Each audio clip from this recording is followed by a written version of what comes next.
dañuy àggali suñu vidéo bi rek bi mooy suñu deuxième vidéo si équation différentielle toujours da leen di jéem a expliquer leçon bi ñun ñoo ngi woon si réciproquement foofu la gis première vidéo bi si la dagge woon réciproquement mën naa wax toute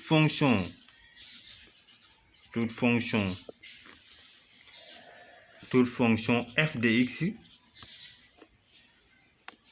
égale à k exposé de moins b sur a, x qui était la solution générale de l'équation différentielle linéaire du périmètre degré avec second membre nul. Ok. Toute fonction f égale à k exposé de moins b sur a x est solution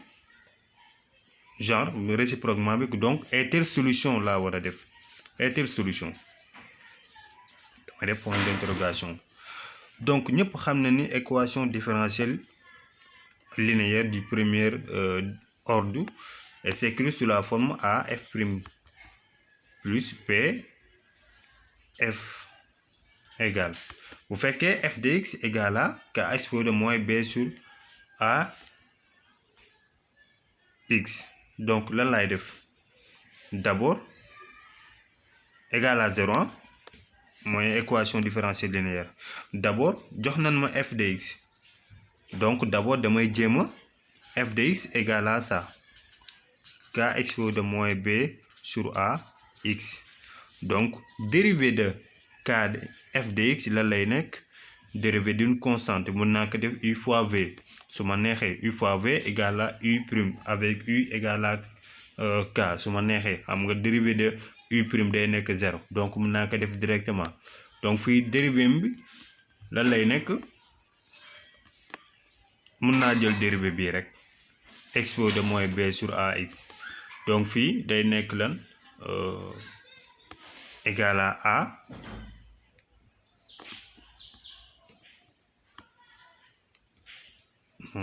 day nekk moins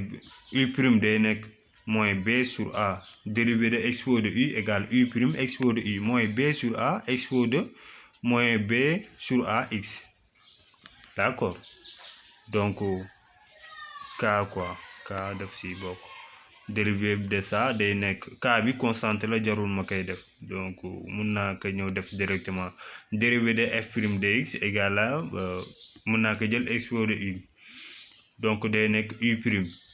u moo remplacé mooy b sur ax donc u prime da ngay dindi x bi rek mu nekk mooy b sur a exposé de mooy b sur a bu fekkee lii rek la dérivé donc fii puisque k la day nekk f de x égale à moins b sur a k exposé de moins b sur ax. J'espère que comprendre ngeen donc bii mooy f prime donc mun naa remplacer au départ donc a f plus bf égale kon ma remplacer donc day nekk a facteur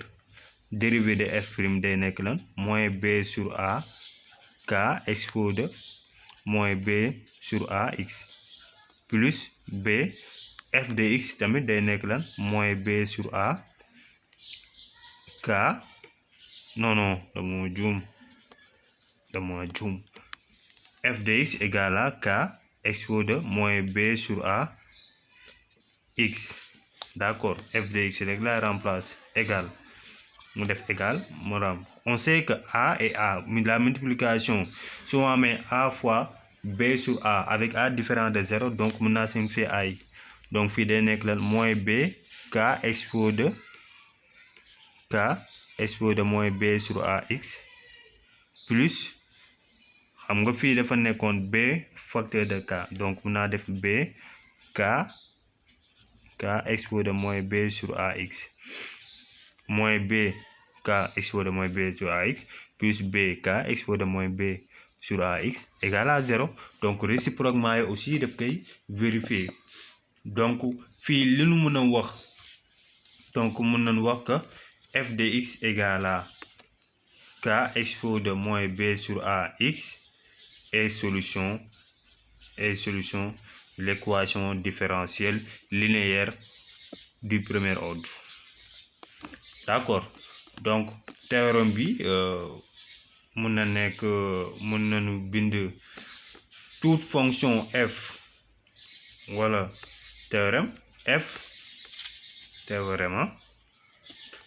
est solution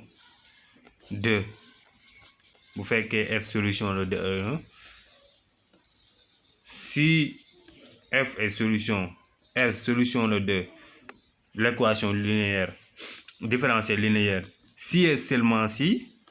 f de x s'écrit sous la forme k expo de moins b sur a x avec k appartenant à R.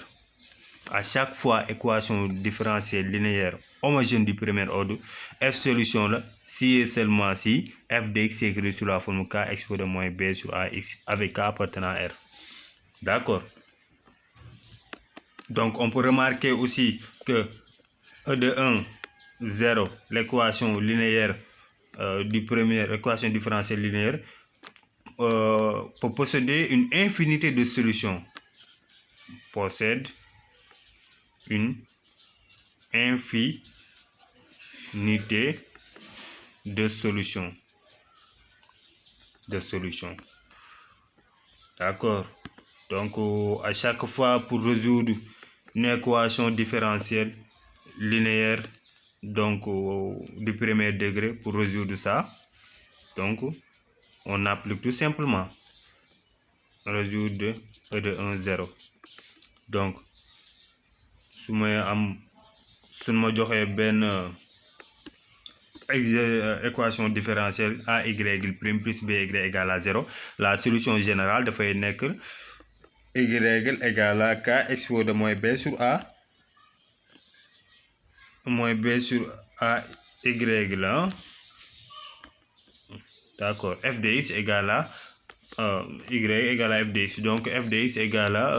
k expo de moins b sur a x avec k appartenant à R. Waaw. Donc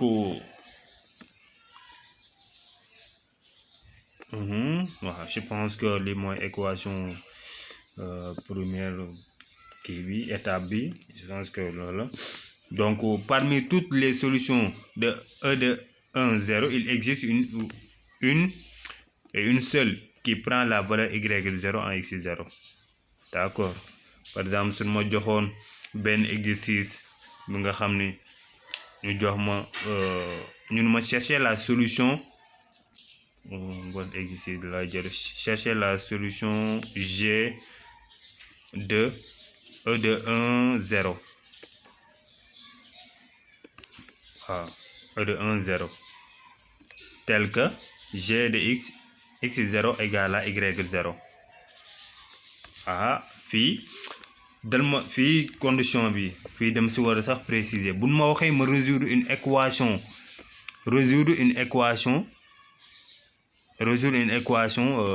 linéaire du premier ordre avec condition bii dang si avec condition initiale. Fàtte naa ak sax par exemple ñun wax ma résoudre g d'une équation linéaire du premier ordre tel que g de x 0 égale y 0 ñoom dal la jox condition bi tel que ça, condition bi dal la ko jox. Donc pour résoudre ça, d'abord on sait qu'une équation différentielle de g admet une solution générale. Li solution générale la parce que second moom donc mën naa def g de x égale à k expo de moins b sur a x avec k appartenant à R. Mais dan ma jox benn condition bii leen ma jox g de x 0 égale y de 0. donc mun damay calculer g de x 0. mun ma joxoon g de 2 égale à ça, damay remplacer fii calculer remplacer x par valeur x 0. donc damay am lan g de x 0 kon lan lay nekk égale à k expo de moins b sur a x 0 égale à y 0 parce que ñoom waxoon g de x 0 égale y de 0. D'accord. Donc fii ma chercher la valeur de k parce que ñaar ñi si a égale b égale à c, cela veut dire que b égale à c. Donc cela veut dire que k expo de moins b sur a x égale à y de 0. Donc je cherche la valeur de k pour remplacer la solution générale était ça. la solution générale égale g de x égale k exposé de moins b sur ax mais fii avec condition yi ñu ma jox mun naa fi génne la valeur de k looloo tax fii may chercher la valeur de k égale à exposé de moins b sur ax non k égale à y0 sur exposé de moins b sur ax xam nga da ngay yàkkamti donc day nekk lan 1 sur exposé de moins a égale à exposé de a 1 fois exposé de a donc fii day nekk y de 0 exposé de donc moins bi day changer mu nekk b sur a x 0 d'accord x 0 la fii x 0 parce que dama remplacer woon 0 donc fii la solution générale g de x la lay nekk g de x égale à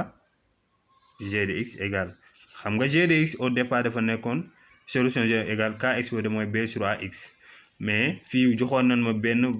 condition boobu mooy permettre me trouver la valeur de k donc damay remplacer k mu nekk lan k exposé de moins b sur ax moo doon lii ma remplacer k par ça bu la mu nekk y0 exposé de moins b sur ax 0 fois exposé de moins b sur ax après ma factoriser par exposé de moins b sur a donc g de x formule am la lay nekk day nekk y0 exposé de moins b sur a facteur de x moins x 0 parce que damay factoriser par exposé de moins b sur a mu nekk y0 exposé de moins b sur a exposé de moins b sur a x moins x 0 donc mu nekk x moins x 0 d'accord donc je pense que et la solution